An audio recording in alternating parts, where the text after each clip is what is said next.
ॐ विश्वं दर्पणदृश्यमाननगरी तुल्यन्निजान्तर्गतं पश्यन्नात्मनि मायया बहिर्गोद्भूतं यथा निद्रया यस्साक्षात् कुरुते प्रबोधसमये स्वात्मानमेवाद्वयं तस्मै श्रीगुरुमूर्तये नमः इदं श्रीदक्षिणामूर्तये बीजस्यान्तरिवाङ्कुरो जगदिदं प्राङ्निर्विकल्पं पुनः मायाकल्पितदेशकालकलना वैचित्रचित्रीकृतं मायावीव विजृम्भयत्यपि महायोगीव यस्वेच्छया तस्मै श्रीगुरुमूर्तये नमः इदं श्रीदक्षिणामूर्तये तस्मै श्रीगुरुमूर्तये नमः इदं श्रीदक्षिणामूर्तये। ॐ सहना भवतु सहनौ भुनक्तु सह वीर्यङ्करवावहै तेजस्विनावधीतमस्तु मा विद्विषावहै। ॐ शान्तिः शान्तिः शान्तिः। सदाशिवसमारम्भां शङ्कराचार्यमध्यमाम् अस्मदाचार्यपर्यन्तां वन्दे गुरुपरम्पराम्। ओम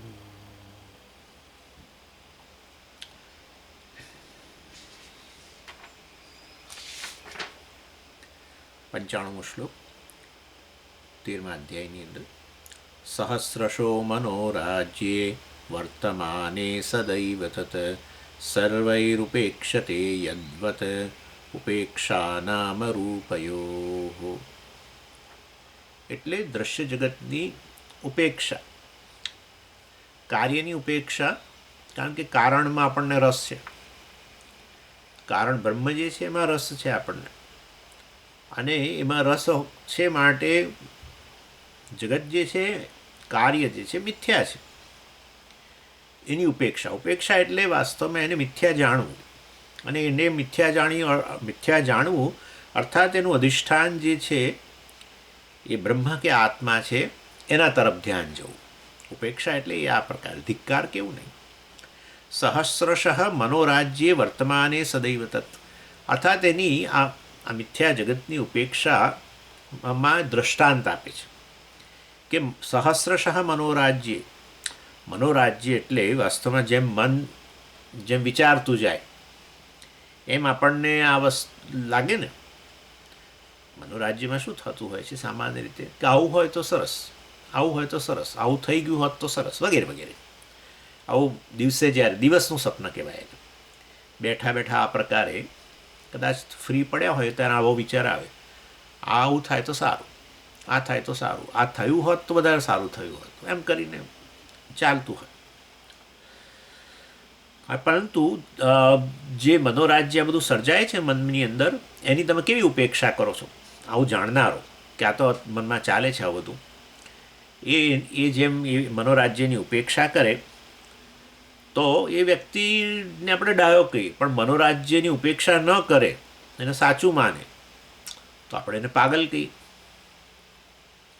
એટલે સમજદાર લોકો હોય મનોરાજ્યની ઉપેક્ષા કરે, આવું થયું હોત તો સારું ના, મતલબ હકીકત જુદી છે પરંતુ આવું મનમાં વિચાર આવે, આપણને આમ કલ્પના આવે, જેવું બન્યું છે ને એના કરતાં આપણે આમ જુદું એને આખું કલ્પીએ, પોતાના વિશે કલ્પીએ. આવું કે હું આ જગ્યાએ છું એને બદલે અહીંયા આ કંપનીમાં કામ કરતો હોત તો સારું હતું, આ જગ્યાએ હોત તો હું સારું હતું, આવી પોસ્ટ પર હું હોત, એટલે આપણે કલ્પના કરીએ કે હું જાણે કે એવી પોસ્ટ પર છું અને કેવી રીતે વર્તતો હોત ને કેવું બધું એ એમ. એટલે એ આ વસ્તુ હકીકત નથી પણ આવી કલ્પના. પણ સમજદાર વ્યક્તિ છે કે આ તો બધું કલ્પના છે, એટલે એવું જ કલ્પના છે એમ કરીને એની શું થાય? ઉપેક્ષા. પણ કોઈ એને ખરેખર સાચું માન્યું કે ના, હા હું તો આવો જ બની જ ગયો છું, આ પ્રકારની પોસ્ટ મળી ગઈ છે, આ કંપનીની પણ બીજી પેલી ફલાણી કંપનીમાં હું તો કામ કરું જ છું, એવું માની જ લે તો પછી પાગલ કહીએ ને આપણે, એમ કે છે. એટલે મનોરાજ્યની જે ઉપેક્ષા કરો એટલે કે નામરૂપ મનોરાજ્ય એટલે શું, બધા અનેક નામ, અનેક રૂપ, ખૂબ બધા, એક જગત, આંતરિક જગત. એટલે મનોરાજ્ય બંધ ના થાય, બધાના મનમાં આવું આવે.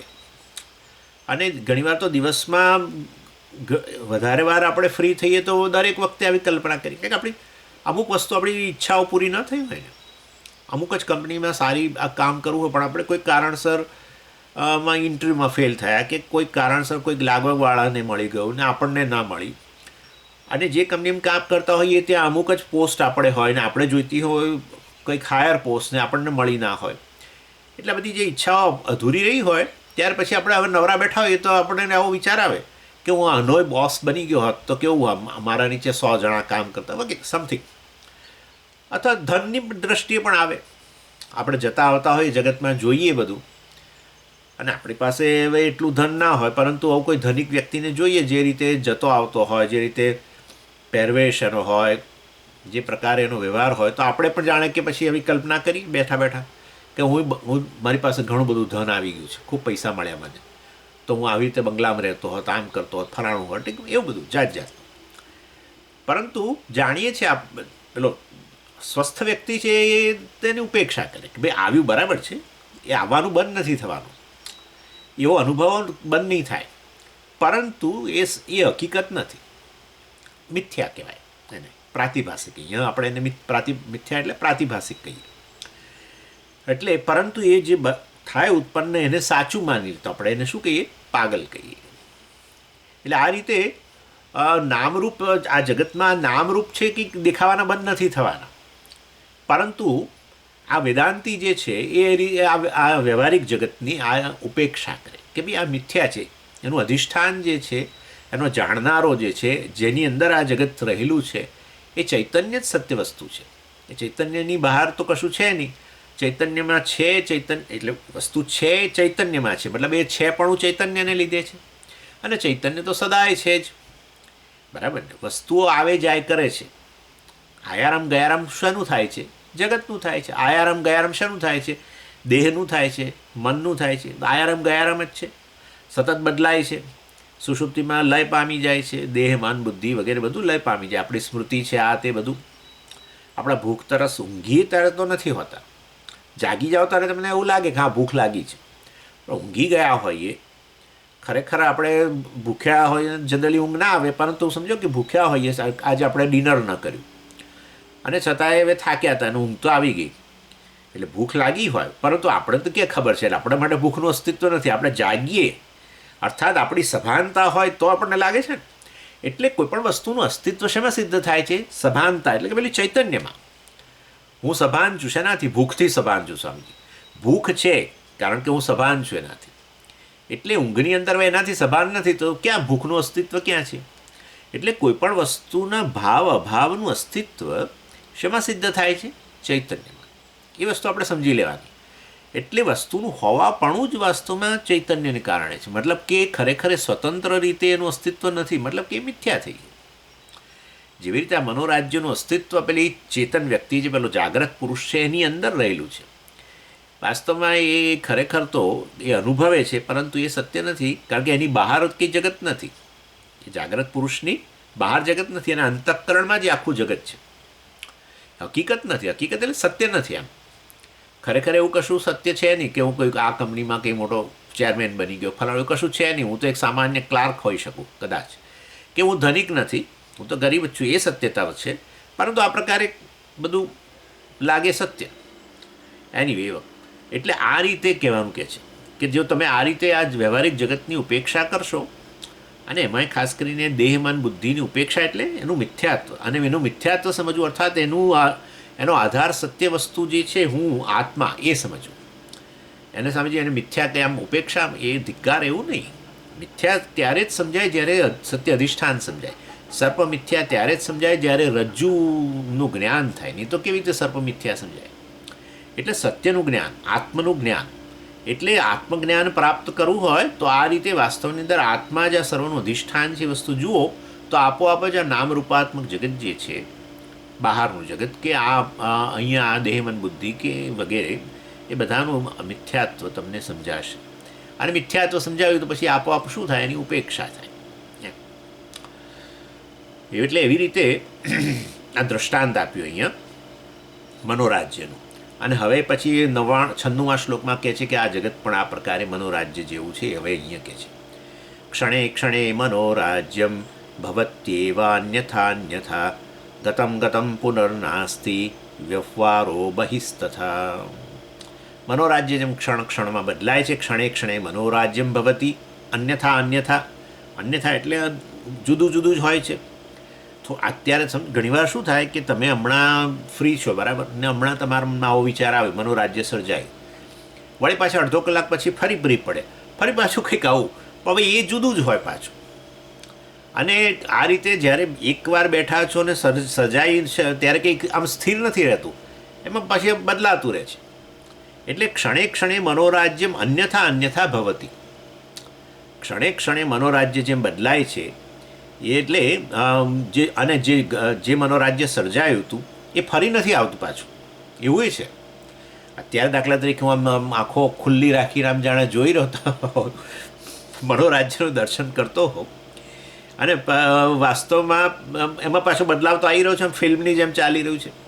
હવે પાછું આપણને એમ થાય, ફરી પાછા નવરા પડે તો આપણે થાય પેલું જે સર્જ્યું હતું મેં કેવું સરસ હતું, હું આવો હતો તેવો હતો, આ જગત મેં એવી કલ્પના કરી હતી કે હું આવી જગ્યાએ છું, આમ છું તેમ છું. હવે એ પાછું અનુભવ કરવો છે એનો, એટલે પાછું લાવવું, હવે ના આવે, એ ગયું. એટલે વાસ્તવની એવી રીતે આ સંસાર જગત છે એ પણ સતત બદલાયા જ કરે છે. એટલે વસ્તુ એક જેવી જણાય છે પરંતુ કાળથી સંબંધિત છે માટે બદલાઈ રહેલી છે. બધી વસ્તુ કાળને અંતર્ગત છે, દેશકાળ છે એ પણ જગતનો જ ભાગ છે, અને માટે દેશકાળ બદલાઈ રહેલા છે, જગતે બદલાઈ રહ્યું છે.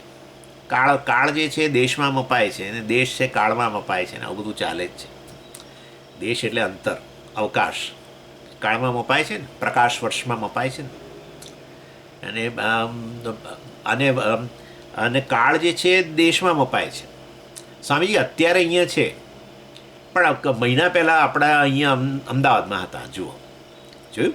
એટલે જુદા દેશ, એટલે સમયને માપ્યો તમે. સ્વામીજી અત્યારે અહીંયા છે, સમયને આ દેશમાં માપ્યો તમે. સ્વામીજી અત્યારે અહીંયા અમેરિકામાં છે, અહીંયા તો ના બોલો તમે, સ્વામીજી અત્યારે અમેરિકામાં છે. મહિના પહેલાં, જો મહિના પહેલાં એમ કરીને તમે સમય લાયા, સમયનું માપ કાઢ્યું, 1 મહિના પહેલાં આમ ઇન્ડિયામાં હતા. એટલે કાળને તમે દેશમાં માપો છો. જેમ કે અંતર, સ્વામીજી અમે 80 કિલોમીટર અંતર કાપ્યું, એમ કેટલા કલાક થયા? તરત 2 કલાક થયા. એટલે કાળને તમે દેશમાં માપો છો, દેશને કાળમાં માપો છો. મેં કહ્યું તમને હમણાં કે આ સૂર્ય કેટલો દૂર છે, તો કે પ્રકાશ વર્ષ. પ્રકાશને 1 વર્ષમાં જેટલો, એટલે સૂર્ય તો એટલો બધો કંઈ દૂર નથી, પરંતુ કોઈક એવી ગણો કોઈ દૂરનો ગ્રહ, તો કે કેટલું અંતર છે આપણી પૃથ્વી અને એની વચ્ચે અંતર, એટલે કે દેશ કેટલું છે? તરત જ વર્ષ. કે પ્રકાશને 1 વર્ષમાં જેટલો પ્રકાશ 1 વર્ષમાં જેટલો અંતર કાપી શકે એટલું અંતર જે છે એ આ પૃથ્વી અને એની વચ્ચે છે. એટલે ઇન શોર્ટ કહેવાનો આશય મારો એવો છે કે વસ્તુમાં બદલાવ, મેં તમને આ સમજાવ્યું હતું જ, એ રીતે દેશ અને કાળ એકબીજામાં માપી શકાય છે. એવી રીતે વસ્તુ પણ પરિવર્તન આવે ને એના આધારે કાળ માપો છો. કાળને તમે ક્યાં જોયો છો મને કહો? કાળને જોયો જ નથી. કાળ તો કન્સેપ્ટ છે ખાલી. હા, કાળ કન્સેપ્ટ છે. સેકન્ડ છે, માઇક્રો સેકન્ડ છે, મિનિટ છે, કે કલાક છે, કે દિવસ છે. આ બધું સાચી વસ્તુઓ નથી. એ તો આપણા, હા, કે ભાઈ દિવસ શબ્દ શોધી કાઢે. શેના માટે? તો કે 24 કલાક. 24 કલાક એટલે એને પાછા એ 24 કેમ કર્યું? તો કે કલાક જે છે એ એના એકમને આધારે. પણ એ કલાક એટલે શું? વળી પાછું નવો એકમ. પણ આ બધું તમે લાવ્યા ક્યાંથી આ દિવસને કારણે? એ તો પેલા સૂર્ય જે છે ને એ આમ સૂર્યોદય થાય ત્યાંથી આ સૂર્યાસ્ત થાય એ દિવસનો ભાગ ગણાય. સૂર્યનો ઉદય થાય ત્યાંથી માંડીને સૂર્યાસ્ત થાય એને દિવસનો ભાગ, અને પછી રાત્રિ એટલે 12 કલાક કે 13 કલાક ને 12 કલાક, બાકીના 11 કલાક ને જે આ બધો ભાગ પાડે આપણે આ રીતે. એટલે પેલું દેશમાં અંતરને આધારે પછી કાળ માપ્યો. એટલે હવે તમે જુઓ, સૂર્ય કંઈ ગયો નથી ને. એનીવે ચાલો, એટલે બધું કહેવાનો આશય છે આ સમય તો કોઈ મને એવું ના કહી શકે કે સ્વામીજી અમે તો આ કલાકને જોયો. તમે ઘડિયાળનો કાંટો જુઓ છો, સમજો. ઘડિયાળનો કાંટો જુઓ છો, પણ ઘડિયાળ એટલે સમય. અરે એ તો આપણે નક્કી કર્યું છે. આ કાપાના બધું પાડીને આવું રાઉન્ડ બનાવ્યું ના અને તેને બધું આપણે કર્યું છે. કાળ આખો કન્સેપ્ટ જ છે. હા, અને એટલા માટે જ ઘણીવાર તો કાળ આપણા માટે બહુ જ લાંબો. કોઈકની રાહ જોતા હોઈએ મહેમાનની ઘરે, અને એમણે કહ્યું 5 વાગે હું આવીશ, અને આપણે તો 5 વાગે તૈયાર થઈને બેઠા, પણ એ આવ્યા નહીં. હવે નથી આવ્યા ત્યારે તમે જોજો, જાણે સમય બહુ જ, ઓહો 5 ને 10 થઈ ગઈ તો હજુ ના આવ્યા. ઓહો ઓહો શાના માટે એમાં? ઓહો ખાલી 10 જ મિનિટ થઈ છે. ઓહો હજુ બીજા 5:15 થયા, હજુ ના આવ્યા. 5 વાગ્યાનું કહ્યું તું, 5:15 થયા તોય ના આવ્યા. ખાસ કરીને ક્લાસમાં કદાચ થઈ શક્યા હો. ક્લાસ તમારે 5 વાગ્યા છે ને ત્યારે 5 એટલે હવે થોડો સમય વધારે. 5 વાગે ક્લાસ હોય, સમજો કે હું આ ઝૂમ ચાલુ ન કરું, તમે જોજો ખાઈ હોય 1-2 મિનિટ 3 મિનિટ 5 મિનિટ જ વધારે, પણ તોય તમને થાય કે આ તો ક્યારનો સ્વામીજી તો આજે 7:30 5 વાગે, એટલે તો અમારે અહીંયા 7:30 થયા હોય સવારના. પણ એનીવે, એટલે 5 વાગ્યા તો હજુ આવ્યા નહીં, 5 વાગ્યા તો આવ્યા નહીં. અને ઘરે તમારા 5 થી 5:15 કે 5:30 અડધો કલાક તો જોતામ જતો રહે. આપણે ક્યાં કોઈ મહેમાન આવીને બેઠું હોય અને એની જોડે વાતો કરતા હોઈએ અને એમ બહુ ઇન્ટરેસ્ટ પડી ગયો હોય, અરે કલાક શું 2 કલાક ને 3 કલાક જતા રહેતો હોય. હે હવે મારે રસોઈ કરવાની છે, મને તો ખબર જ ના રહી, 7 વાગી ગયા. અને સ્વામીના આવવાની રાહ જોતો હતા ત્યારે એક 15 મિનિટ જાણે કે મોટી 5 કલાક જેવી લાગી. અને આપણા મિત્ર સાથે બેઠા હતા ત્યારે 5 કલાક હતા, એ આપણને 15 મિનિટ લાગ્યા. આવું થાય છે ને. પ્રેમી પંખેડાઓ ઘણીવાર શું કરે આપણા દેશમાં, હવે તો એ નથી રહ્યું બધું. પ્રેમી પંખેડાઓ મળે પેલા આમાં બસ સ્ટેન્ડ પર મળે, બસની રાહ જોતા મળે. પણ હવે તો 2 જણે નક્કી જ કર્યું હોય કે આપણે બસ આવે તો જવા દેવી, કારણ કે બસમાં જતા બંને જુદી બસમાં જવાનું હોય. હવે એટલે બસ બેસી જાય તો ના ચાલે. એટલે વાસ્તવની અંદર 2 જણા, એમના બંનેની નંબરવાળી બસો આવીને ગઈ કેટલીએ, પણ જરાય નહીં. અને આજે 2માંથી એક જ જણ હોય બસ સ્ટેન્ડ પર અને પોતાના બસની રાહ જોતું હોય જે નંબર આવવાનો હોય, અને બિચારી બસ 5 મિનિટ 10 મિનિટ મોડી આવે. એમાં તો જાણે કેટલી વાર આમ કરીને જુએ. હા, સમય જાણે ક્યાંય નહીં જતો જ નથી એવું લાગે. અને પેલા મિત્ર હાજર હોત, પેલા બેનપણી કે ભાઈ બંધ કે જે એ હાજર હતા, વાતો ચાલતી હતી ત્યારે સમયે કેટલી બસો આવીને ગઈ, મોડી આવીને કે જતી રહી, કશું જ નહીં. Totally concept. આપણને કાળ જાણે બહુ કશું સત્ય છે જ નહીં જગતની અંદર. એનીવે ચાલો, એટલે કહેવાનો આશય મારો એવો છે કે આ બધું કાળનો સંબંધ પણ આપણે ક્ષના આધારે માપીએ છીએ. વસ્તુનો પરિવર્તન આવે એટલે, પણ વસ્તુમાં પરિવર્તન આવે. સ્વામીજી હવે પહેલાં કદાચ જુદા દેખાય છે. ઉંમર થઈ, સમજો કે આવું કહો, ઉંમર તરત જ કાળ લઈ આવ્યા. આટલા વર્ષ પછી પૂછે, સ્વામીજી તમને કેટલા થયા? એમ પૂછે પાછા. લોકો બહુ હિંમતથી પૂછતા હોય છે કે ભાઈ તમને કેટલા થયા સ્વામીજી, એમ કરી પૂછે. ઇન શોર્ટ, વસ્તુમાં પરિવર્તન, દેશમાં પરિવર્તન, એક જગ્યાએથી બીજી જગ્યાએ આ થાય એટલે તરત કાળમાં આપીએ. એમ કહેવાનો આશય મારે એવો છે કે જેવી રીતે મનોરાજ્ય સતત બદલાયા કરે છે, બરાબર છે, અને ગયેલું પાછું આવતું નથી, એવું જ છે, બરાબર ને. એટલે એટલા માટે જ ભર્તૃહરિ કહ્યું કે શું કહ્યું કે આ દિવસ, આ સમય જે જતો રહ્યો, તે દિવસો હવે પાછા નથી આવવાના, પુનર્યાંતિ વગેરે. હવે મને યાદ નથી રહ્યો બરાબર એ શ્લોકનો એક ભાગ. એ ઘણી જગ્યાએ તો એમણે ઘણું આપણને ચેતવવા માટે ભર્તૃહરિ મહારાજે વૈરાગ્ય શતકમમાં ઘણું કહ્યું કે સમયનો ઉપયોગ કરી લો, ફરી નથી આવવાનો. એનીવે, એટલે વાસ્તવમાં જે વસ્તુ, એટલે આ કહેવાનો આશય છે એવી રીતે આ જગત પણ છે, સતત બદલાઈ જ રહેલું છે, અને જે ગયું છે એ પાછું હવે આવવાનું નથી.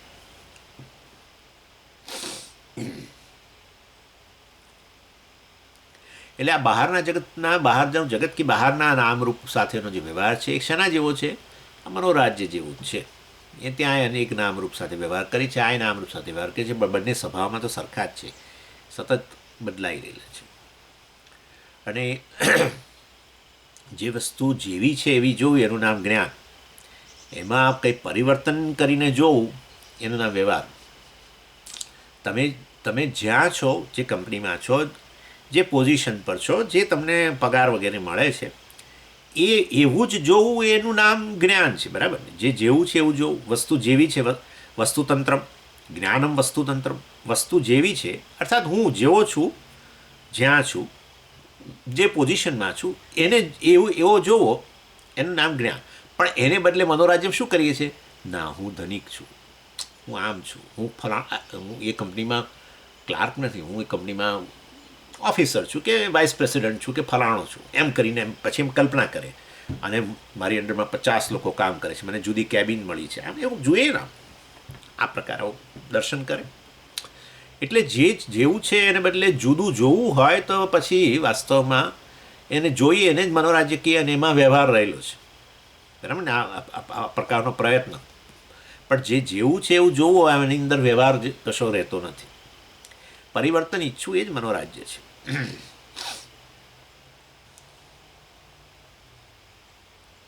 જ્ઞાનમાં તો જેવું છે એવું જોવાનું હોય, એમાં પછી પ્રયત્ન છે જ નહીં. એટલે જે વસ્તુ ખરેખર જતી રહી હોય, કે જે વસ્તુ બનવાની ન હોય, એ વસ્તુને જોવાનો પ્રયત્ન કરો, બદલાયેલું જોવાનો પ્રયત્ન કરો, એમાં જ પ્રયત્ન રહેલો છે. એ જ આ બધું મનોરાજ્ય છે. એટલે ઘણીવાર થાકી જતા હોય લોકો આવું મનોરાજ્ય જોઈને પછી. એટલે આ રીતે, અને એની અંદર બધો સમય જતો રહે છે. કારણ આપણે આવું ના થાય કે સ્વામીજી જે આશ્રમમાં છે એ ત્યાં જ આપણે રહેતા હોઈએ તો કેવું સારું. આ બધી આ ઝંઝટમાંથી નીકળી જઈએ તો બહુ સારું. સ્વામીજી તમે ક્યાં છો? અમે આવીએ અમેરિકા, હવે ત્યાં તમે શિબિરો લેશો. વાહ. અથવા આપણે અમદાવાદમાં કે મતલબ કે ઇન્ડિયામાં ક્યાંય શિબિરમાં ગયા હોય, ભાઈ શિબિરમાંથી પાછા આવીને જે ત્યાં જમવાની શિબિરમાં મજા પડી હોય ને તે બધું, અને એ જે બપોરે ઊંઘવાની એમ મજા પડતી હોય, અને થોડું ફરવા મળે, અને પછી છેલ્લો નંબર ક્લાસનો આવે, એમાં થોડું ચાલો સ્વામીજી બોલે છે ને હસાવે છે, અને કંઈક દ્રષ્ટાંતો આપે, મજા આવે છે એમ કરી. પણ પેલો સૌથી પહેલો ક્રાઇટેરિયા આપણો હોય કે સરસ જમવાનું સારું મળે છે, સ્વામીજી રહેવાનું સરસ હતું, એટલે જતું રહે. પછી આપણે થોડા દિવસો થાય ને પછી કલ્પના કરી સ્વામીજી હવે આ નવી જગ્યાએ લઈ જાય છે, અને આપણે ગયા અને આમ ઉતર્યા, અને આપણે ત્યાં હવે વિવિધ પ્રકારની વાનગીઓ મળી, ને ફલાણું ઢીકણું. હવે કલ્પના કરો, થઈ શકે. એટલે જેવું છે અત્યારે તો આપણે ઘરમાં બેઠા છીએ ભાઈ, અને ખીચડી ખવડાવે છે આપણા પત્ની આપણને, એટલે પરંતુ આવું બીચકા પર બેઠા બેઠા વિચાર આવે આવો કે આપણે સરસ મજાનું બધું બોલે શું સૌરાષ્ટ્રની વાનગીઓ બધી ખાઈએ, આવો વિચાર આવે છે. એટલે જેવું નથી એવું જોવું હોય, એમાં પ્રયત્ન પછી નેચરલી, અને વ્યવહાર કહેવાય એ પ્રકારનો વ્યવહાર. હવે તો સમય એમાં જતો રહેતો છે. એવી રીતે આ નામરૂપાત્મક જગત સાથે સાથે વ્યવહારની અંદર સમય જતો રહે છે, કારણ કે આપણે જે જગત જેવું છે એવું આપણે જોતા નથી. મતલબ સત્ય જોઈએ છે, એમાં બદલાવી ઈચ્છીએ છીએ, આપણા રાગદ્વેષને અનુરૂપ આપણે બદલાવી છીએ ને. એટલા માટે તમે નથી જોતા કે કુટુંબની અંદર પણ જે વ્યક્તિઓ હોય એ વ્યક્તિઓ એકબીજાનામાં પરિવર્તન લાવવા માટે ખૂબ પ્રયત્ન કરતા હોય છે. એને સમજાવે, ન સમજે તો કંઈક આપણો વ્યવહાર એવી રીતે બદલીએ કે જેથી કરીને એની શાન ઠેકાણે લાવી છે મારે, એમ તેમ ફલાણું બોલીને. એટલે આવો બધો વ્યવહાર કરીએ. કેમ? કારણ કે એમાં પરિવર્તન ઈચ્છીએ છીએ. જે જેવું છે આપણે જોઈ નથી શકતા, અને એ પરિવર્તન કરવા માટે આપણે જે કરીએ એને વ્યવહાર કહેવાય. સમજી ગયા તમે? એટલે આપણે જગત સાથેનો વ્યવહાર જે છે સામાન્ય રીતે ખાલી દર્શન કેવું નહીં, એને વ્યવહાર કહેતા હોય છે. પરંતુ જે પેલો કર્મ વ્યવહાર, એ કર્મ વ્યવહાર ત્યારે જ કે એમાં આપણે કંઈક પરિવર્તન ઈચ્છીએ, આપણા રાગદ્વેષને અનુરૂપ બદલાય એવું ઈચ્છીએ. રાગદ્વેષને અનુરૂપ બદલાય અર્થાત જે જેવું છે એને બદલે એના ઉપર કંઈક આપણી રાગદ્વેષને અનુરૂપ આ થોડુંક થોપીને આપણે જોવા માંગીએ એ રીતે. અને એને કારણે આપણે શાંતિને આનંદ નથી લઈ શકતા. નામરૂપનો બાદ થાય અર્થાત કોઈ જગત જે છે તે છે, કારણ કે મિથ્યા છે.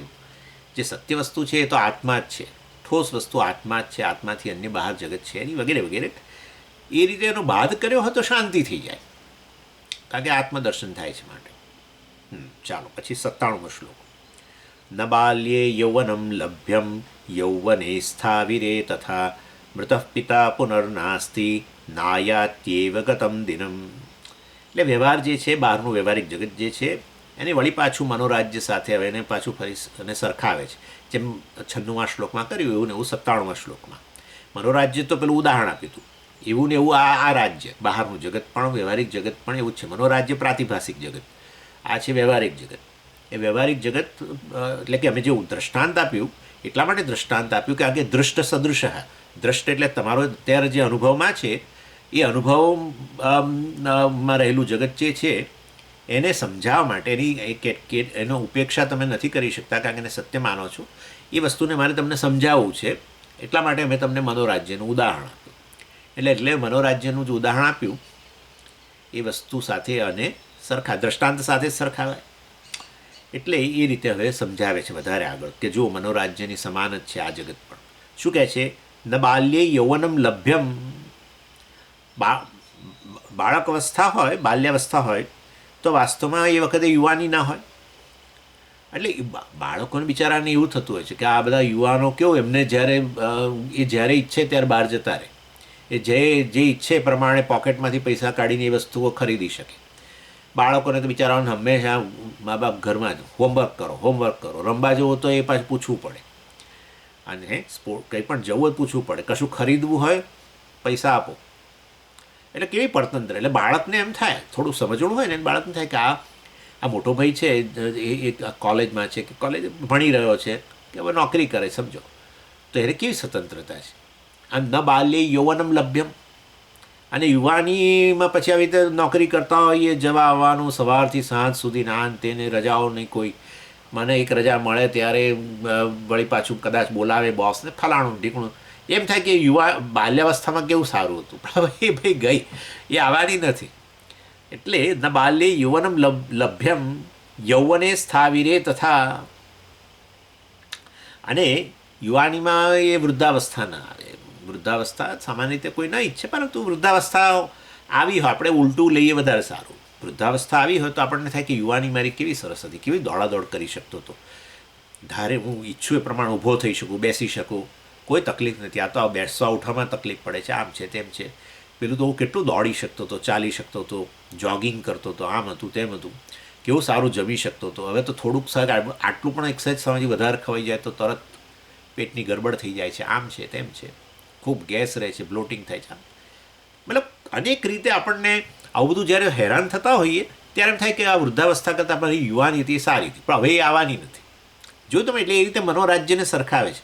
જે મનોરાજ્ય તમે જે જોયું હોય ને તમને બહુ આનંદ આવ્યો હોય કે હું તો આવો છું એમ કરીને જુઓ, અને કેવો આનંદ આવે. ને વળી પાછું ફરી મનોરાજ્ય તો સર્જાવાનું જ છે. એ વખતે હવે કંઈ જુદું જ આવે પાછું.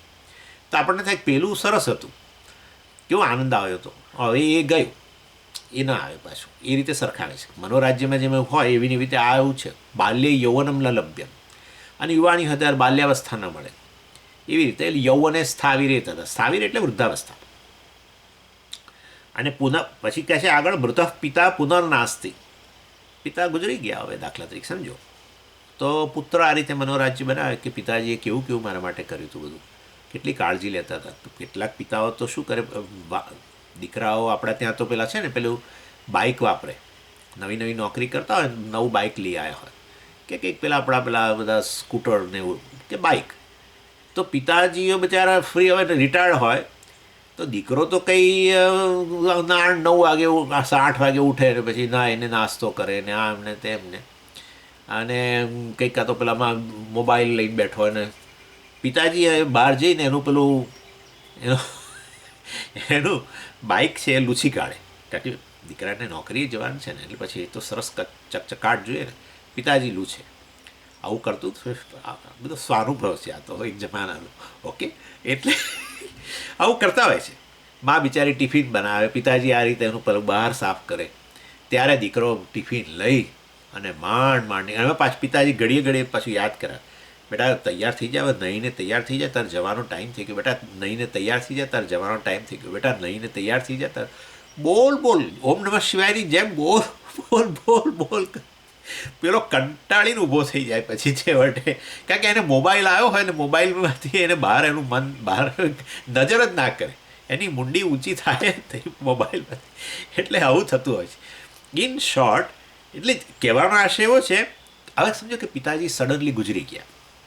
આમ તો રિટાયર્ડ થાય 60, 65, 70 વર્ષના હોય, અને કંઈક હાર્ટ એટેક આવે, ગુજરી ગયા. અને હવે બધું આ પત્યા 12-13 દિવસ, ત્યાં સુધીમાં તો બધું બહુ બિઝી હોય. પણ હવે યાદ આવે કે કેવું પિતાજી આમ બેઠો હોય, સવારે નોકરી જવાનું છે, આજથી 13-15 દિવસની રજા લીધી હતી, પિતાજીને આ બધું ક્રિયા કરવાની હતી એટલે, અને હવે આજે જવાનું છે. તો પછી સવારે પડે ને તરત પછી બધું યાદ આવે કે પિતાજી કેવું લૂછી નાખતા હતા અને આ મને યાદ કરાવતા હતા, સારું હતું આમ તેમ. એને માતાજી ગુજરી જાય તો હવે માં યાદ આવે કે કેવું ટિફિન બની આપતી વગેરે વગેરે.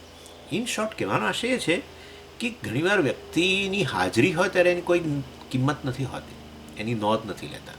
વ્યક્તિ જતી રહે ને પછી બહુ યાદ કરે. પણ સમજ પિતાજીને યાદ કરનારા ઓછા, માને બંને પ્રકારના હોય છે. મેં કેટલાય લોકો, કેટલાક મિત્રો મળે આપણને, સ્વામીને વાત કરે, સ્વાભાવિક રીતે સ્વામીને કંઈક વાત કરે તો ચોખ્ખું કે મને મારા પિતાજીની ગેરહાજરી ચાલે છે હવે, કે માની ગેરહાજરી તો આપોઆપ સ્વાભાવિક રીતે ચાલતી હોય. એટલે આ રીતે પણ હવે એ દિવસો હવે આવવાના નથી કે આવું છે. એટલે આ વ્યવહારિક જગત છે, મનોરાજ્ય જેવું જ છે. ન બાલ્યે યૌવનમ લભ્યમ યૌવને સ્થાવીરે તથા મૃત પિતા પુનર્નાસ્તિ ન આયાતી એવ ગતમ દિનમ. જે દિવસો ગયા એ હવે પાછા આવવાના નથી. એટલે જે દિવસો ગયા એટલે દિવસ એટલે આ કાળ અને સમય અને આ બાહ્ય જગત, એ જે ગયું છે એ હવે પાછું નથી આવવાનું, કદી નથી આવવાનું. એ ગયું એ ગયું. સતત જગત બદલાઈ જ રહ્યું છે, પ્રવાહ છે. એટલા માટે આપણે જગતને પ્રવાહ નિત્યત્વ કહીએ છીએ. જગત પણ નિત્ય, પણ કેવું? પ્રવાહ નિત્ય. આત્મા નિત્ય પણ પ્રવાહ નિત્ય નહીં. જગત પ્રવાહ નિત્ય એટલે શું? જેમ ગંગાજીનો પ્રવાહ હોય, બરાબર. આપણે 10 વર્ષ પહેલાં ગયા હતા, સમજો કે ઋષિકેશ, ત્યારે તમે ગંગાજી પાસે જઈને ઊભા રહ્યા અને તમે જોયું હશે કે ગંગાજીનું પાણી સતત વહી રહ્યું છે. હવે 10 વર્ષે હમણાં ગયા તમે તો તમે જુઓ છો ગંગાજીનું પાણી ફરી હજુ વહી જ રહ્યું છે. પણ જે તમે જોયું હતું એ જળ તો નથી જ ને કંઈ. ક્ષણે ક્ષણે નવું નવું જ જળ આવી રહ્યું છે. ક્ષણે ક્ષણે તમે ગંગાજીમાં ઉતરીને પછી ત્યાં ઊભા રહો આપણા આશ્રમ પાસે, તો તમે જુઓ છો કે સતત નવું નવું જળ તમારા પગને સ્પર્શીને જઈ રહ્યું છે. એટલે આમ લાગે છે કે ગંગાજીનો પ્રવાહ તો હજારો વર્ષોથી વહી રહ્યો છે નિત્ય, પરંતુ પ્રત્યેક ક્ષણે બદલાય છે. એવું આ જગત તમને લાગે છે નિત્ય, નિત્ય જ છે. જગત નિત્ય જ છે. કારણ કે આ જગત વળી અવ્યક્ત અવસ્થામાં જતું રહેશે. બદલાય છે જગત અને પછી અવ્યક્ત અવસ્થામાં વળી પાછું, એટલે પ્રલય અવસ્થા, અને વળી પાછું સૃષ્ટિ, વળી પાછું આ ચાલ્યા જ કરે છે. અવ્યક્તાદીની નામાની વ્યક્ત મધ્યાની અવ્યક્તાદ વ્યક્તય સર્વાહ પ્રભવંતી અહરાગમે રાત્રાગમે પ્રલીયંતે તત્રૈવ અવ્યક્ત સંજ્ઞકે. એટલે ભગવાને બહુ સ્પષ્ટ કહ્યું કે ભાઈ આ જગતનો નાશ ઝીરો થતું જ નથી, નિત્ય, પરંતુ સતત બદલાય છે. ક્ષણે ક્ષણે ક્ષણે ક્ષણે બદલાય છે. અને એ પરિવર્તનની નોંધ ઘણીવાર આપણે નથી લઈ શકતા. હવે આપણા શરીરમાં અત્યારે તમે મને પૂછો સ્વામીજી ગઈકાલના તમને શું લાગે ગઈકાલનો તમારું શરીર, એનો તમને અનુભવ તો થઈ જ રહ્યો છે, તમે ચેતન છો. એટલે આજનું શરીર તમે આજે સવારનું અત્યારે તમારા શરીરનો અનુભવ કર્યો, એમાં શું ફેર છે? ઘણીવાર ભેદ દેખાય. ઘણીવાર સવાર ઉઠો ત્યારે હો કરીને અંદર ગેસ થતો, કોઈ વાર ના હોય. પણ આમ બીજું બધું શરીરમાં સતત પરિવર્તન આવ્યું છે. કોષો બદલાઈ જ રહેલા છે. કેટલાક કોષો ગઈકાલે જે હતા એ બધા આજે નાશ પામી ગયા છે. બધું થઈ જ રહ્યું છે સતત. પણ હવે એવી નોંધ આપણે નથી લઈ શકતા, પરંતુ બદલાય છે ખરું.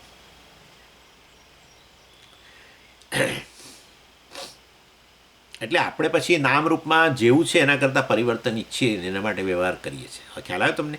મનોરાજ્ય જે છે એ કશું નથી, પરંતુ આપણે કરેલો પ્રયત્ન જેવું છે એના કરતાં જુદું જોવાનો પ્રયત્ન, બરાબર, જુદા નામરૂપ જોવાનો પ્રયત્ન. એવી જ રીતે આ જગત જેવું છે, આ શરીર જેવું છે એને બદલે જુદું જોવાનો પ્રયત્ન. એના માટે બધું જગતમાં આપણે ઉધામા કરતા હોઈએ છીએ. મતલબ જગતની વાત જવા દો, અત્યારે શરીર મન બુદ્ધિની વાત કરો.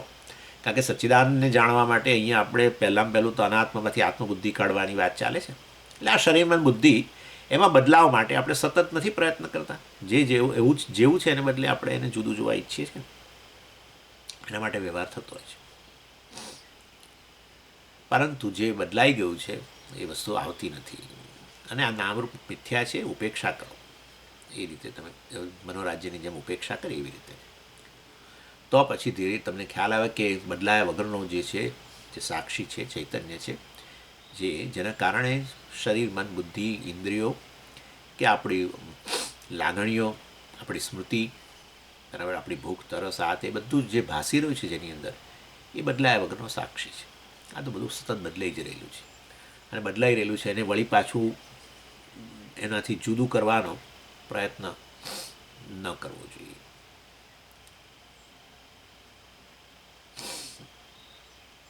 એટલે જે મનોરાજ્ય સતત બદલાતું હોય અને સતત એનો અનુભવ થતો હોય, પરંતુ એ વ્યવહારિક નથી એવો આપણે માટે સત્ય નથી એવો નિશ્ચય કરીએ છીએ, અને માટે મનોરાજ્યને પકડી રાખવાનો પ્રયત્ન નથી કરતા. એવી રીતે આ જગતના પદાર્થો જે પ્રતીત થઈ રહેલા છે એ મનોરાજ્ય સમાન છે, સતત બદલાઈ રહેલા છે, અને એ જગત પણ વાસ્તવમાં ખરેખર સત્ય નથી. અહીંયા આપણે એમ કહેવાનું કે પારમાર્થિક નથી. મનોરાજ્ય છે એ પ્રાતિભાષિક છે, વ્યવહારિક નથી. આ જગત જે છે એ વ્યવહારિક છે, પરંતુ પારમાર્થિક નથી. પારમાર્થિક તો કેવળ હું જ છું, જે બદલાયા વગરનો છું, જે ક્યાંય જતો નથી, આવતો નથી, બદલાતો નથી, જે ક્યારેય નાશ પણ નથી પામતો. એટલે દેશ કાળ અને સમગ્ર જગતનું જે સાક્ષી છે વાસ્તવની અંદર, કે આ દેહમન બુદ્ધિનો સાક્ષી છે, એમ કહો ચાલો, દેહમન બુદ્ધિનો સાક્ષી છે, અને આ બાહ્ય જગતનું જે અધિષ્ઠાન જે છે, દેહમન બુદ્ધિ સહિત સમગ્ર જગતનું જે અધિષ્ઠાન છે, જે પેલા પડદા જેવો આપણે વાત ચાલે છે ને, જે પેલા પડદા સમાન છે, ફિલ્મના પડદા જેવો છે, જેના પર આ બધો ખેલ સતત ચાલ્યા કરે છે, એ સત્ય વસ્તુ છે, એ પારમાર્થિક વસ્તુ છે. જ્યારે આ તો વ્યવહારિક જગત છે, આવું બદલાયા જ કરે છે, અને એને પકડીને આમથી આમ કરવું ને આમથી આમ કરવું ને એના માટે આપણે જે ઉધામાં કરીએ છીએ, જેને વ્યવહાર કહીએ, એ કરવાની જરૂર નથી. કારણ કે જેને બદલવા ઈચ્છીએ છીએ અને કદાચ આમ જાણે બદલાવ લાયા પણ પડી પાછું ત્યાંથી બદલાઈ જાય છે, કારણ કે એનો સ્વભાવ જ છે સતત વહેતા રહેવું, સતત બદલાતા રહેવું. એટલે આપણે અફસોસ કરીએ ને ખોટું, આપણને યાદ આવે નહીં એવું સમય યાદ ના કરીએ તો સારું લાગે છે કે આપણે બાળપણમાં આમ કરતા હતા, તેમ કરતા હતા, યુવાનીમાં આપણે આમ કરતા હતા, એમ કરીને યાદ કરીએ. આપણા પત્ની સાથે વાત કરીએ, પતિ સાથે વાત કરતા હોય પત્ની, કે બાળકો સાથે વાત કરતો, તો મિત્ર સાથે વાત કરો. મિત્ર સાથે વાત કરીએ ને કે ભાઈ આપણે નાના હતા ત્યારે કેવું સાથે કદાચ મિત્રો સાથે ઉછર્યા હોય, તો યાદ કરવું સમજી એ ખોટું ના. યાદ કરીને આનંદ કરો તો બહુ સરસ, પણ અફસોસ પેલો અરે અત્યારે એ કેવું હતું, સરસ હતું નહીં બધું, એમ કરીને અફસોસ, ખરેખર હૃદયમાં પીડા થાય તો ભાઈ એ પાગલ પણ કહેવાય કે ભાઈ એ વસ્તુ ખરેખર સતત બદલાઈ જ રહેલી વસ્તુ છે, એને વળી પાછી એ વસ્તુ લઈ આવવાનો પ્રયત્ન, જે મનોરાજ્યમાં સતત બદલાઈ જ રહેલું છે ના, પણ પેલું મેં જોયું હતું ને એ જ પાછું અત્યારે આવવું જોઈએ ને એવું એ જ પ્રકાર સર્જાવવું જોઈએ, એ ન થઈ શકે. એટલે એ રીતે નકામ. અને આ જગતના મિથ્યાત્વનું આ જે વર્ણન થયું એનો ઉપસંહાર કરે છે. મનોરાજ્યાદ વિશેષ કહ ક્ષણધ્વંસિની લૌકિકે અતોસ્મિન ભાસમાનેપી તત્સત્યત્વધિયમ ત્યજેત. એટલે મનોરાજ્યાત કહ વિશેષ ક્ષણધ્વંસિની લૌકિકે, આ જગતની જે ક્ષણભંગુર જગત છે એની એ અને આ મનોરાજ્ય, એ બેનીમાં કે શું ભેદ છે? વિશેષ એટલે આના કરતાં આમાં જુદું છે, આના કરતાં આમાં આ જુદું છે, એવું કશું છે જ નહીં. એટલે અહીંયા બહુ સરસ શબ્દ વાપરે છે આ લૌકિક. લૌકિક એટલે વાસ્તવની અંદર લોકમાં જે સિદ્ધ છે એ વસ્તુ, એ લોક એટલે કે આ જગતની અંદર જે સિદ્ધ વસ્તુ છે, જગતમાં જે વસ્તુ રહેલી છે, એટલે કે આ લોકમાં, પૃથ્વી લોકની અંદર, મળતે લોકની અંદર જે વસ્તુ રહેલી છે એને લૌકિક કહેવાય એમ. એટલે વ્યવહારિક જગત આપણું એ જુદો શબ્દ, વ્યવહારિકને બદલે અહીંયા લૌકિક કહે છે. કેવું છે? ક્ષણધ્વંસિની, ક્ષણધ્વંસિની, ક્ષણભંગુર એમ. અને એ વ્યવહારિક આ લૌકિક જગત છે જે, એમાં જે વસ્તુથી કામ ચાલે છે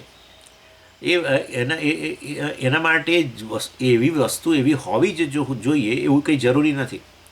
જેમ તમે જુઓ કેવું સરસ એમણે ઉદાહરણ આપ્યું, કે છે કે તમે 500 રૂપિયાની નોટ, આપણે સામાન્ય રીતે 500ની નોટ, પછી ઉપર તો આગળની બધી કાઢી નાખીને 2000ની 1000ની બધી કંઈક હતી, એટલે 500 રૂપિયાની જે નોટ છે, બરાબર છે કાગળનો ટુકડો, પણ શું કહીએ છીએ એને? રૂપિયા. બરાબર, રૂપિયા. હવે ખરેખર તમે ખબર છે ગુજરાતીમાં આપણે જાણીએ છીએ રૂપું એટલે ચાંદી, એમાંથી જ આવ્યો છે આ શબ્દ રૂપિયા. હવે એટલે 500 રૂપિયા તો શું કે તમે એની અંદર કંઈ ચાંદી રહેલી છે? ના. બરાબર, તમે છે તો કાગળનો ટુકડો છે, એ વિશેષ કાગળનો ટુકડો, અને પછી પ્રિન્ટ કર્યું ને તે, પણ એને જાણે કે તમે કહો છો રૂપિયા. એટલે જેવી રીતે કહેવાનો આશય છે કે 500 રૂપિયાનું કામ કાગળના ટુકડાથી ચલાવો છો, જેમ ચાંદીથી નહીં. એવી રીતે આ બધો વ્યવહાર જે છે આપણો, એ પણ વ્યવહાર જ છે ને. એવી રીતે બધો જ વ્યવહાર જે છે એના જેવો છે. જેમ કાગળની અંદર અણુમાત્ર ચાંદી નથી, પણ આપણે વ્યવહાર કરીએ છીએ 500 રૂપિયા મતલબ એ રૂપિયા એટલે ચાંદી, રૂપું એટલે ચાંદી, મતલબ એ રૂપિયા પહેલાં પરથી આવેલો શબ્દ, રૂપું પરથી. એટલે વ્યવહાર કરીએ છીએ 500 રૂપિયા જેવો, પરંતુ છે કાગળનો ટુકડો. એ વસ્તુ શું છે? એ લૌકિક કહેવાય, એટલે કે વ્યવહારિક. અને એ લૌકિક પદાર્થો બધા કેવા છે? ક્ષણ ક્ષણમાં બધા રીતે નાશ પામે છે. આ તો એક ઉદાહરણ આપ્યું. એટલે કે જે વસ્તુ જેવી છે જે વસ્તુ જેવી નથી એવી માનીને પણ વ્યવહાર કરીએ છીએ. 500 રૂપિયા કંઈ જાણે ચાંદી આપણે 500 રૂપિયા એટલે કે આપણે કોઈ ચાંદી આપણી પાસે આવી હોય કે ચાંદીથી વ્યવહાર કરતા હોય એવું નથી, કાગળના ટુકડાથી જ વ્યવહાર કરતા હોઈએ છીએ એમ. એટલે કે લૌકિક જગતની અંદર એવું છે, ખરેખર વસ્તુ જેવી છે એવી નથી, પરંતુ છતાં આપણે વ્યવહાર કરતા રહીએ છીએ, એમ એમનો કહેવાનો આશય એ છે.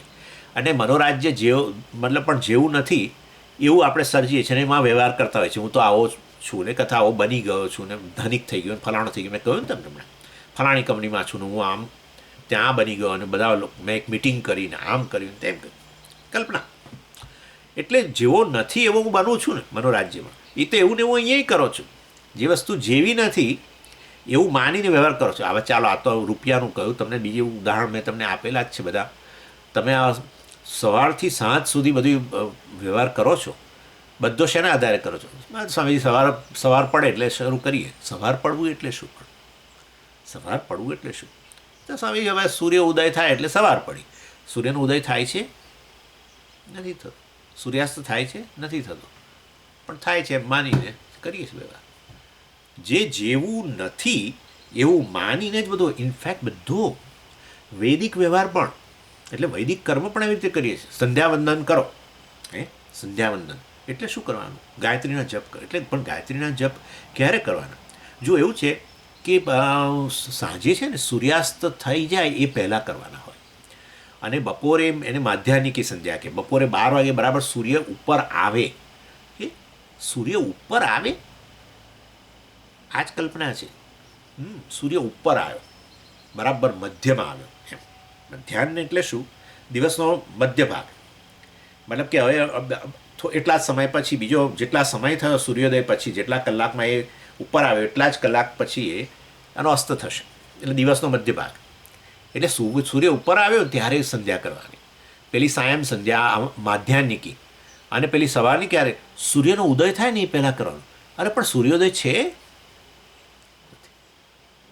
એટલે જે જેવું નથી એવું માનીને આપણે વૈદિક કર્મ પણ કરીએ વ્યવહાર, અને જે જેવું નથી એવું માનીને બીજો બધો વ્યવહાર કરીએ.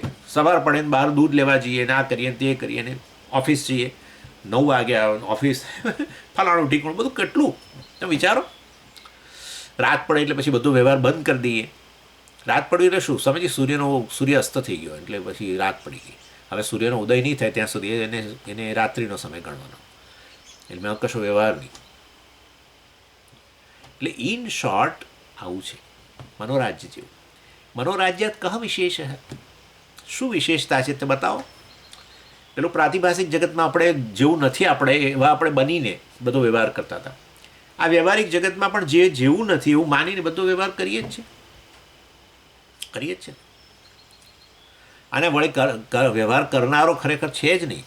ઓનેસ્ટલી ખરેખર તમે કોણ છો? અકર્તા ભોગતા. પણ કેવી રીતે વ્યવહાર કરીએ છીએ વ્યવહારિક જગતમાં?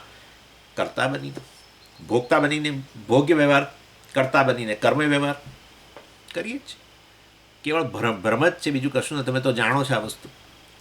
એટલે બધું ઘણું આ રીતે વિચારી શકો. તમે જોજો કે મનોરાજ્ય અને વ્યવહારિક રાજ્ય, વ્યવહારિક જગત, એની વચ્ચે કહ વિશેષ? કોઈ વિશેષતા જ નથી. અતઃ અસ્મિન ભાસમાનેપી તત્સત્યત્વ ધીયમ ત્યજેત.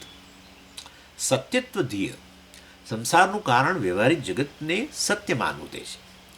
એટલે શરીરમાં બુદ્ધિ જે છે નથી એવું નહીં, અનુભવનો વિષય ખરો. વ્યવહારિક જગત એટલે જે અનુભવાય ખરું, પણ સત્ય નથી. પ્રાતિભાષિક જગત તમે એકલા જ અનુભવો, મનોરાજ્ય તમે જ અનુભવો. ઇવન તમારા પત્ની તમારી બાજુમાં બેઠા હોય અને તો પણ એ ન અનુભવતા હોય. તમે બંને સાથે બેઠા હોય પણ તમે ચૂપ હો અને આંખો ખુલ્લી રાખીને જોતા હો, તમે અનુભવતા હો. પત્ની બાજુમાં બેઠા પણ ના અનુભવતા હોય. જ્યારે વ્યવહારિક જગત તે કોને કહેવાય? કે જે બધાના અનુભવનો વિષય બને, પણ તોય સત્ય ન હોય. હા, સૂર્યોદય બધાનો અનુભવ છે પણ સત્ય નહીં. બધા સત્ય માને તો એ બધા ભૂલ કરી રહ્યા છે બધા. એમાં મેં આપણે ગઈકાલે જ વાત થઈ કે ભાઈ બહુમતીથી કોઈ દિવસ સત્યનો નિર્ણય ન થાય, બહુમતીથી જ્ઞાન ન મળે. સત્ય એટલે જેવી વસ્તુ છે એવી જાણવી, બરાબર, એને જ્ઞાન કહીએ આપણે. તો આ તો જેવી છે એને બદલે જુદું જાણીને જ વ્યવહાર કરીએ છીએ. એનીવે ચાલો. એટલે લૌકિક પદાર્થો પણ મનોરાજ્યની જેવા ક્ષણધ્વંસી છે. હવે એ પૂરું જ કરે છે, પણ ઇન શોર્ટ આટલું એમની અપેક્ષા, આચાર્યની અપેક્ષા એટલી છે કે અતિશય સત્ય માનીને આપણે કેવું બધું શરીરમાં બુદ્ધિ કે આપણી ઇન્દ્રિયો, આપણું જ્ઞાન, બુદ્ધિમાં રહેલું જ્ઞાન, આપણી સ્મૃતિ, ચિત્તમાં રહેલી સ્મૃતિ, આપણા મનમાં રહેલી લાગણીઓ, આ બધાને કેટલી બધી સત્યતા આપીએ છીએ આપણે. હમણાં હું તમને બતાવું છું, હમણાં ઉદાહરણ આપીને આપણે જોવાના છીએ કે કશું સત્ય નથી. આમ તો એ મેડિટેશનનો ભાગ છે, પરંતુ હું ખાલી વર્ણન જ કરીશ, કારણ કે મેડિટેશન હું તમને અહીંયા નહીં કરાવી શકું. તમે તમારી રીતે કરજો એ મેડિટેશન, પરંતુ એ મૂળ તો મેં મેડિટેશનમાંથી લીધેલું છે કે અંતઃકરણ પણ સત્ય નથી, કશું સત્ય નથી. બધાનું અસ્તિત્વ તમને જ આભારી છે. તમે એટલે ચૈતન્યના આભારી છો, જે એનાથી સભાન છે, જેના માટે જ્ઞાનનો વિષય બને છે. એટલે મનોરાજ્ય પર ધ્યાન નથી આપતા, ઉપેક્ષા કરો છો તો એવી રીતે આ વ્યવહારિક જગતની પણ એ રીતે ઉપેક્ષા કરો. એનામાંથી સત્યત્વ બુદ્ધિ કાઢી લો. સત્યત્વ ધ્યમ ત્યજેત.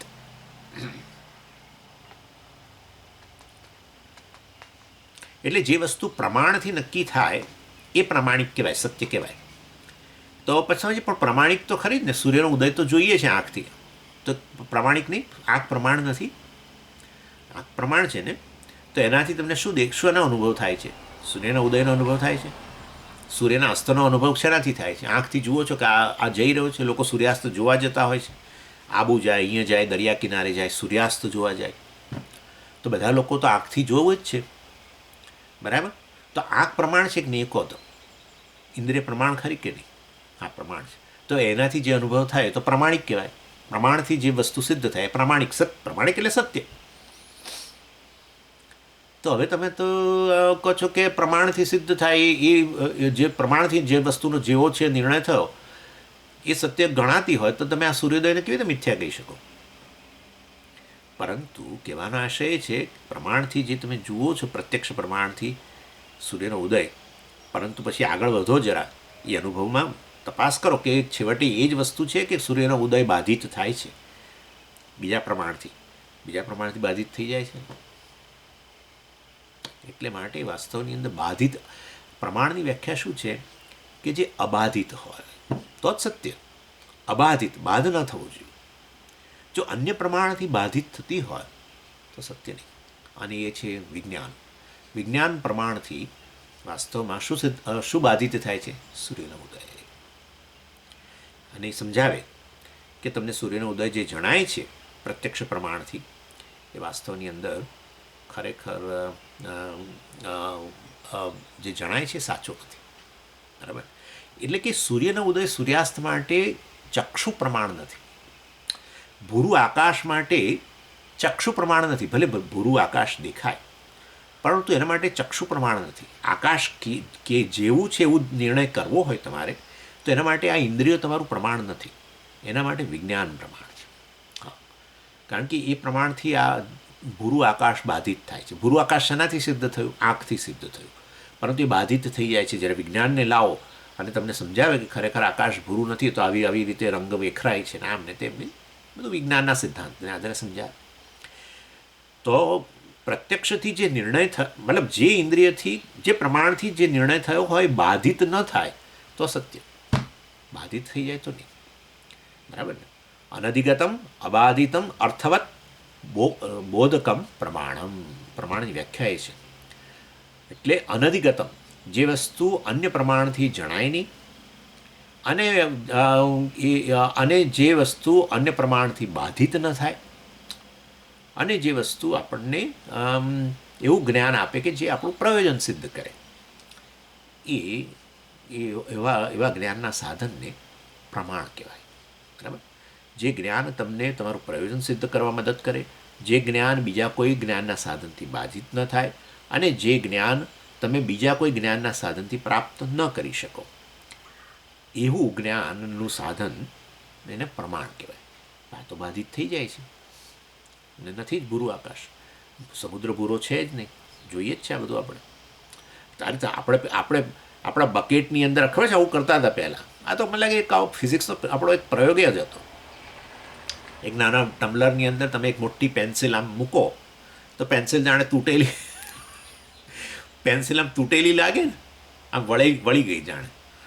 આમ તો બહાર કાઢો તો આખી જ પેન્સિલ છે, પણ આમ પાણીમાં મૂકો તો જાણે સે વળી ગઈ. પછી એટલે પ્રત્યક્ષ પ્રમાણથી શું તૂટી ગઈ, પરંતુ પછી બહાર કાઢે તો નથી. હવે આપણને એમ કે આ જ સાચું છે, તૂટી ગઈ હોય બહાર કાઢો પછી આખી કેવી રીતે થઈ જાય છે, નથી સમજાઈ શકતા. એટલે એનો અર્થ એવો થયો કે ખરેખર એ તૂટી ગઈ છે આપણે આંખથી નક્કી કરીએ છીએ એ સાચું નથી. એણે આપણને જે એવું જ્ઞાન આપ્યું નથી કે જે બાધિત ન થઈ શકે. બાધિત થઈ જાય છે, બહાર કાઢો પછી આખી દેખાય છે.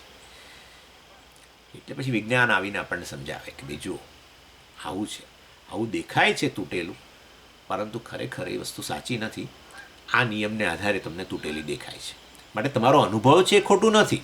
એમ કે તમારો જે અનુભવ થાય છે આ પ્રકારે કે પેન્સિલ તૂટી ગઈ એ ખોટો નથી, પરંતુ આ નિયમને આધારે વાસ્તવમાં આ પ્રકારે દેખાય છે, ખરેખર તૂટી નથી. એટલે પ્રત્યક્ષથી જે તૂટેલી પેન્સિલ દેખાઈ હતી એ બાધિત થઈ ગઈ. એ જ્ઞાન જે ચક્ષુએ આપણને આપ્યું એ ખરેખર જ્ઞાન નહોતું, એક ભ્રમ જ હતું. સમજી ગયા તમે?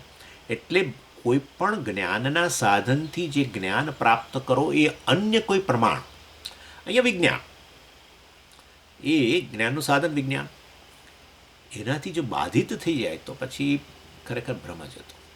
એવી રીતે જગતની અંદર, વ્યવહારિક જગતમાં બધું પ્રત્યક્ષથી બધું જણાય છે, પરંતુ શાસ્ત્ર પ્રમાણ લાવો તો બાધિત થઈ જાય છે.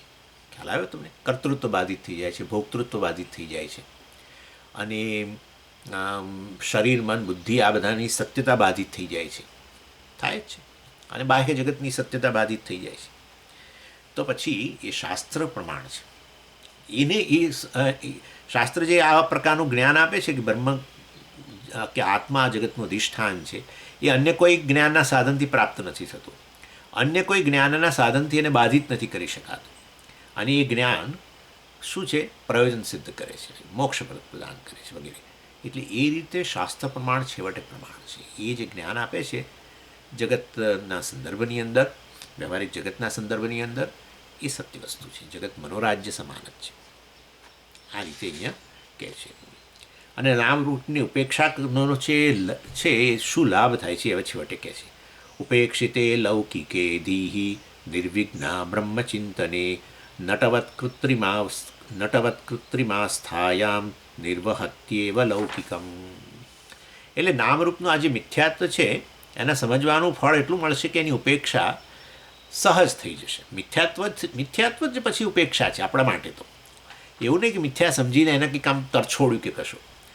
વસ્તુ મિથ્યા સમજો એટલે તમારા મનમાંથી એની સત્યત્વ બુદ્ધિ ગઈ, એ જ એની ઉપેક્ષા છે.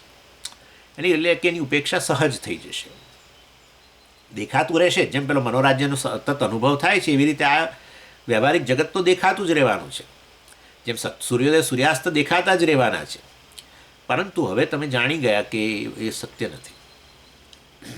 હવે તમે તમારી સૂર્યોદય સૂર્યાસ્ત પર આસ્થા નારી, આપણે ગુજરાતમાં આવો શબ્દ વાપરે, આસ્થા નારી. હવે આસ્થા એટલે મતલબ કે હવે તમે એને સત્ય નથી માનતા એમ. આ સત્ય છે એવો નિશ્ચય હવે આપણા માટે ન રહ્યો. હવે અને એને કારણે એને બદલવાનો વિચાર પણ સમાપ્ત થઈ ગયો. મિથ્યા બને ને પછી વસ્તુને આપણે બદલવા ન ઈચ્છીએ. મિથ્યા થઈ ગઈ, કેવળ દેખાવ થઈ ગયો, કેવળ અનુભવના સ્તરે જ રહ્યું, કેવળ અનુભવનો ચાલુ રહ્યો. હવે પછી આપણે બહુ એ જાણીએ છીએ સત્ય હોત તો આપણે બદલી નાખવું હતું, આને બદલે આવું હોય તો સારું. કારણ કે બદલવું હતું ક્યારે કે પેલું આપણને નડી રહ્યું છે. કેમ નડી રહ્યું છે? કારણ કે મને તો સાચું જ લાગે છે, અને માટે એને જરા બદલવું જ મારે ભાઈ, એ નહીં. પણ હવે મિથ્યા જાણી લ્યા પછી એને બદલવાનો વિચાર એ જતો રહે. અને એ રીતે હું સચ્ચિદાનંદ સત્ય છું, અને બાકી આ જગત વગેરે, અને ખાસ કરીને શરીર, મન, બુદ્ધિ તો આ રીતના મિથ્યા છે. એ પ્રકારે જાણીને આ સચ્ચિદાનંદનું ચિંતન આપણું નિર્વિઘ્ન થઈ જતું હોય છે. વિઘ્ન એટલે શું? નિર્વિઘ્ન થવું અર્થાત વિઘ્ન એટલે શું? નામરૂપની વગેરેની સત્યતા જે છે એ પ્રકારની બુદ્ધિ જ વિઘ્ન છે. એમાંથી એ વસ્તુ એનું મિથ્યાત્વ સમજાય એટલે એની ઉપેક્ષા થઈ જાય. અને એ રીતે બ્રહ્મચિંતન, મેં તમને કહ્યું ને, મિથ્યાત્વ અને સત્ય દર્શન એક જ વસ્તુ છે. વસ્તુનું મિથ્યાત્વ સમજાવું, રજ્જુની સત્યતા સમજાવી અને સર્પનું મિથ્યાત્વ સમજાવું, કે જુદી વસ્તુઓ ન રહી. સર્પની સત્યત્વ બુદ્ધિ ત્યારે ગઈ કારણ કે જે સત્ય વસ્તુ છે એના દર્શન થયા, અને ત્યારે સર્પની મિથ્યાત્વ સમજાઈ ગયું, એટલે સર્પની ઉપેક્ષા થઈ ગઈ. હવે સર્પને બદલવો જ, આને બદલે ઝેરી સાપને બદલે બિનઝેરી હોવો જોઈએ, અને આ હવે એ તો ગાણપણ કહેવાય ને. અને પછી તો વ્યવહાર કેવી રીતે થશે? આ બધું જગત તો ચાલુ જ રહેવાનું છે, અને આ કરતા ભોગતા આ અહંકાર બધું ચાલુ જ રહેવાનું છે. તમે તો કહો છો આ શરીરમાં બુદ્ધિ મિથ્યા સમજાય તો કે નાશ તો પામવાના નથી, તો કેવી રીતે વ્યવહાર કરવો? નટવત, એટલે કે જેવી રીતે એક વ્યક્તિ નાટકની અંદર પેલું રામાયણ બહુ પહેલાં ચાલતી હતી આવી, ગામડે ગામડે રામાયણ નાટક, એને કંઈ શું કહેતા હું ભૂલી ગયો. એટલે એની અંદર બધા પુરુષો જ, એ પહેલાં જૂના જમાનામાં શું હતું કે આવું બધું બહુ છૂટછાટ નથી ને, એટલે મંડળી બનાવે તો બધા પુરુષોને જ રાખે, પુરુષો સ્ત્રીઓ ભેગા ન કરે ને, થોડીક મર્યાદાઓ બધી હતી જાત જાતની. એનીવે, એટલે કે સ્ત્રીઓ આવું કામ કરે નાટકોમાં, એવું નહીં એમ. તો એમાં બધું આ બધા કેરેક્ટર પુરુષો જ, એટલે સીતાએ પેલો પુરુષ જ બને કોઈ. એટલે વાસ્તવની અંદર કોઈ વ્યક્તિ નાટકની અંદર એ રામાયણ જે ભજવાતું હોય એની અંદર સીતા બને કોઈ પુરુષ, તો એવી રીતે વ્યવહાર કરે કે જાણે કે હું ખરેખર સીતા છું, એટલે સ્ત્રી છું, એ પ્રકારે વ્યવહાર કરે. પરંતુ એમાં એની આસ્થા નથી, એ જાણે છે કે હું તો પુરુષ છું વગેરે. એવી ને એવી રીતે અત્યારે જાણે કે હવે આ શરીર વગેરે મિથ્યા બન્યું, તો પણ આ જ્ઞાની પુરુષ કેવી રીતે વ્યવહાર કરે કે જાણે કે હું મનુષ્ય છું, એ રીતે વ્યવહાર કરે. મનુષ્ય દેહ છે ને, એટલે મનુષ્યની જેમ આચરણ કરે, એને કહેવાય ડિગ્નિટી. મિથ્યા એટલે ઉપેક્ષા, એટલે પછી મનુષ્ય શરીર તો ચાલુ જ રહ્યું, અનુભવે ચાલુ રહ્યો, તો હવે એ સ્વચ્છંદ વ્યવહાર ન કરે. ડિગ્નિટી એટલે મનુષ્યને છાજે એવું વર્તન કરે, સંન્યાસીને છાજે એવું વર્તન કરે, વગેરે વગેરે વગેરે. એ રીતે તમને જે જગ્યાએ છો અને એને અનુરૂપ જે પણ છે એ પ્રકારનો વ્યવહાર કરો. પરંતુ એ કેવો વ્યવહાર છે કે જેવી રીતે એક એક્ટર કોઈક રોલ લે અને વ્યવહાર કરતો હોય, એ રોલને અનુરૂપ એવો વ્યવહાર તમારો ચાલુ રહે. પરંતુ એ રોલમાં એની આસ્થા નથી, કે ભિખારી જે બને ભિખારીમાં એની આસ્થા, એટલે કે એને સત્ય તો એ સત્ય બુદ્ધિ એને માનતો નથી, એ સત્ય માનતો નથી, એને ખબર જ છે કે આ તો રોલ જ છે. એટલે આ કૃત્રિમ બનાવટી આસ્થા છે, કારણ કે એને વિવેક રહેલો છે કે હું મનુષ્ય નથી, પણ મનુષ્ય શરીરમાં રહીને હું આ રીતે આચરણ કરું છું. એટલે એવી ને એવી રીતે અહીંયા કહે છે, ઉપેક્ષિતે લૌકિકે ધીહી નિર્વિઘ્ના બ્રહ્મચિંતને નટવત કૃત્રિમ આસ્થા. કૃત્રિમ આસ્થા છે, અને બનાવટી આસ્થા છે. નિર્વહત્યેવ લૌકિકમ, અને નિર્વાહ કરે છે એનો લૌકિકમ, લોક વ્યવહાર જે છે જાગ્રત અવસ્થાની અંદર કે આ તે બધું, એ જે પ્રકારે વ્યવહાર કરવો જોઈએ એ પ્રકારે એ વ્યવહાર કરે, અનુરૂપ છાજે એવો વ્યવહાર કરે. એટલે મનુષ્ય શરીરમાં રહીને વ્યવહાર કરે છે, માટે પોતાને મનુષ્ય જ માને છે, એવું હવે ન રહ્યું. એ જાણે છે કે આ દેહ વગેરે તો મિથ્યા છે, હું આત્મા સચ્ચિદાનંદ છું, એ સત્ય છું. અને એ વસ્તુ હવે હું તમને સમજાવીશ કે આ કઈ રીતે મિથ્યાત્વ માટે કયું દૃષ્ટાંત લાવવું, અને કઈ રીતે પછી આપણું મન અને બીજી બધી વસ્તુઓ કઈ રીતે આપણે એને મિથ્યા સમજવી, એ વસ્તુ આપણે જરા આવતી વખતે એટલે હવે એપ્રિલ મહિનાના એન્ડમાં લગભગ આવશે ત્યારે આપણે જોઈશું એ વસ્તુ. ઓમ પૂર્ણમદ પૂર્ણમિદમ પૂર્ણાત પૂર્ણમુદચ્યતે પૂર્ણસ્ય પૂર્ણમાદાય પૂર્ણમેવાવશિષ્યતે. ઓમ શાંતિ શાંતિ શાંતિ. હરિ ઓમ શ્રી ગુરુભ્યો નમઃ. હરિ ઓમ.